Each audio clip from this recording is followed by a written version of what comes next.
All right, folks. This is why y'all need me. Because you got people like this Chicago wave, Chicago politics, uh, Chicago, what does it say? Crime news, I'm sorry, saying that this is fake paperwork on little ZAY OSAMA. Now, mind you, they're showing when searching the case number of the documents, nothing about sex offenses appear.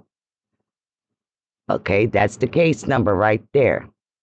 Now, just because your ass was too cheap to go pay for the documentation, I see you went to court listener. You didn't go to pay, sir.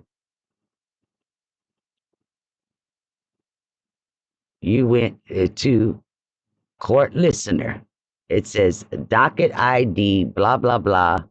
Sex offender had no results.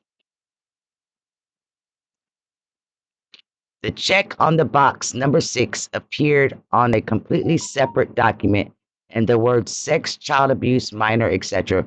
were not mentioned in little Zay's gun case paperwork. Let's keep it going.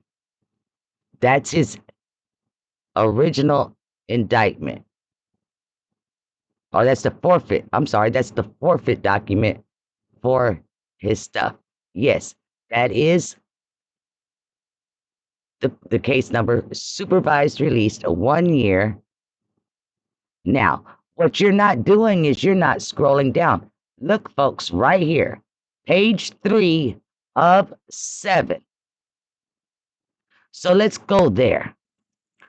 This is why you need the godmother. Page 3 of 7, supervised release, 1 year. Let's scroll down. Mandatory conditions. He does not have to take the drug testing because he's a low risk of using drugs in the future, if you can believe that.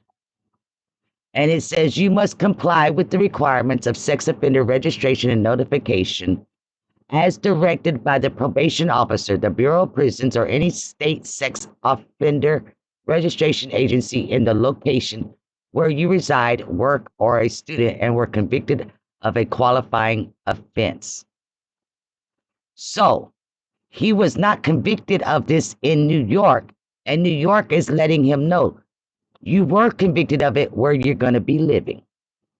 And I can attest to the fact that Chicago, well, Illinois, but specifically Chicago, is not great at all at keeping their records for sex offenders. But they would not have put this in the documents if it was not legit. This comes from the United States District Court of the Eastern District of New York City. This is the case number. This is his name. This is the gun case. Now, just because he didn't commit these sexual crimes during the incident of the gun case doesn't mean that they had not been committed at some point, and he's supposed to be a registered sex offender. Stop spreading false information. Stop helping the violators.